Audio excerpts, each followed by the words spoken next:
University جو ہے وہ آپ کی فیس ریفنڈ کرتے وقت اپنا جو بھی انرولمنٹ چارجز یا جو بھی ان کی پالیسی اس کے مطابق ڈیڈکشن بھی کرتی ہے. تو کامن سینس کی بات یہ ہے کہ یہ بچوں کے ساتھ زیادتی ہو رہی ہے، لیکن اس کا کوئی حل نہیں ہے. لیکن وہ تمام چیزیں آپ کو بینک اکاؤنٹس میں شو کرانی ہے جو کہ فزیکلی امپاسبل نظر آ رہی ہیں. تو یونیورسٹی بہت ٹف ہوتا جا رہا ہے، معاملات بہت سخت ہوتے جا رہے ہیں. السلام علیکم، میرا نام ڈاکٹر حماد نعیم ہے اور میں آئی وائز ایجوکیشن میں as a business development manager اپنی خدمات سے انجام دے رہا ہوں. بہت زیادہ بچے اس بات پہ آج کل پریشان ہیں، ہمارے پاس آتے ہیں، پوچھتے ہیں کہ یونیورسٹیز جی ٹی کلیئرنس نہیں کر رہی. خاص طور پہ جولائی 2023 سے آنورڈ بچوں کو جی ٹی کلیئرنس میں بہت زیادہ مشکلات کا سامنا ہے. ایون یہاں تک ہو رہا ہے کہ یونیورسٹی آپ کو آفر لیٹر بہت جلدی ایشو کر رہی ہے، اس کے بعد پھر آپ سے گاہے بگاہے ڈفرینٹ ڈاکومنٹس مانگنے کے بعد 5 سے 6 مہینے گزارتے ہیں اور اس کے بعد آپ کو ای میل کر دیتے ہیں. یا ایون یہاں تک بھی ہوا ہے بعض اسٹوڈنٹس کے ساتھ کہ ان کو پیمنٹ کے لحاظ سے بتا دیا گیا کہ آپ کی ہماری طرف سے گو ہیڈ ہے، آپ پیمنٹ جمع کروا دیں. بچوں نے فیس بھی جمع کرا دی ہے اور بعد میں سی او ایز ایشو نہیں ہوئی اور پھر بچے بہت زیادہ پریشان ہوتے ہیں. اور نارملی بچوں کو میں دیکھتا ہوں کہ وہ بلیم کر رہے ہوتے ہیں اپنے ایجنٹ کو، اپنے کنسلٹنٹ کو، جبکہ ایسا نہیں ہے. یہ چیز یونیورسٹیز کی طرف سے چل رہی ہے. آسٹریلین ایمبیسی کا جو سسٹم چینج ہوا ہے اس کی وجہ سے یونیورسٹیز کو بھی یہ پرابلم فیس کرنی پڑ رہی ہے اور آبویسلی اس کا الٹیمیٹ رزلٹ ایجنٹ کے پاس آتا ہے کہ اس کو بھی یہ پرابلم فیس کرنی پڑتی ہے. اور اس میں جو سونے و سہاگے والی بات ہے وہ یہ ہے، یونیورسٹی جو ہے وہ آپ کی فیس ریفنڈ کرتے وقت اپنا جو بھی انرولمنٹ چارجز یا جو بھی ان کی پالیسی اس کے مطابق ڈیڈکشن بھی کرتی ہے.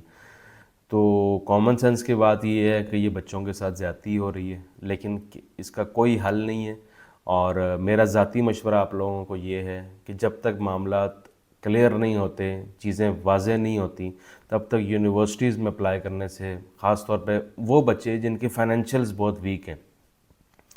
مطلب پاکستان میں جو ایک ٹرینڈ چلتا آ رہا تھا فیک ڈاکومنٹیشن کا اور یہ چیزیں رینٹ ایگریمنٹس فیک بنا لینا، یہ چیزیں اب بالکل بھی ایکسیپٹیبل نہیں ہیں.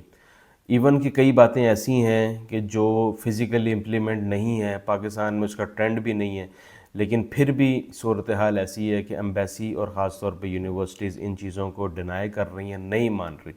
میں ایک مثال دیتا ہوں کہ پاکستان میں میرے حساب سے 99% لوگ ایسے ہیں جو رینٹ اگر لے رہے ہیں تو وہ کیش کی شکل میں لے رہے ہیں. لیکن یونیورسٹی یہ کہہ رہی ہے کہ آپ جو رینٹ اگر آپ کو آ رہا ہے، جنونلی آ رہا ہے، تو وہ رینٹ آپ کا بینک سٹیٹمنٹ کے اندر شو ہونا چاہیے. اسی طرح پاکستان میں چونکہ ٹیکس کے معاملات اتنے کلیئر نہیں ہیں، ایون لوگوں کے بینک اکاؤنٹس نہیں ہیں، لیکن وہ تمام چیزیں آپ کو بینک اکاؤنٹس میں شو کرانی ہیں جو کہ فزیکلی امپاسبل نظر آ رہی ہیں. بے تحاشا یونیورسٹیز ایسی ہیں جنہوں نے اپنی ریکمنڈیشن یہ کر دی ہے کہ 60,000 پلس اگر آپ کی اینول انکم ہے اور وہ اینول انکم ٹیکس ریٹرنز میں آپ شو کر رہے ہیں، then you are eligible for university. تو یونیورسٹی بہت ٹف ہوتا جا رہا ہے، معاملات بہت سخت ہوتے جا رہے ہیں. اور اس لیے میں آپ کو مشورہ یہ دیتا ہوں کہ اگر آپ پھر بھی اپلائی کرنا چاہ رہے ہیں تو کالجز لیول پہ جائیں، ان پہ اپلائی کریں. اور میں ویٹ سیکٹر کو بھی آبویسلی اگر آپ ایلیجیبل ہیں ہائر ایجوکیشن کے لیے تو ہائر ایجوکیشن میں جائیں، اگر آپ ایلیجیبل ہیں ویٹ سیکٹر کے لیے تو ویٹ سیکٹر میں جائیں اگر آپ ٹرائی کرنا چاہ رہے ہیں. تو آسٹریلین ایمبیسی ایک ایسی ایمبیسی ہے جن کا کوئی پیرامیٹر نہیں ہے، کوئی ایسے پوائنٹ سسٹم نہیں ہے. نارملی ہمیں لک سمجھ آ رہی ہوتی ہے کہ لک بیس ہی سارا کچھ چل رہا ہے. تو چیزوں کو دیکھیں، اپنا ٹائم ویسٹ نہ کریں اور کوشش کریں کہ اپنے معاملہ سٹریم لائن کریں پراپرلی. کالجز کے اندر اپلائی کریں، ہائر ایجوکیشن کی طرف جائیں. ڈفرینٹ کالجز میں ایم بی اے بھی اویلیبل ہے، ماسٹرز کے پروگرامز اویلیبل ہیں، بیچلرز کی بے تحاشا آپشنز کالجز میں اویلیبل ہیں.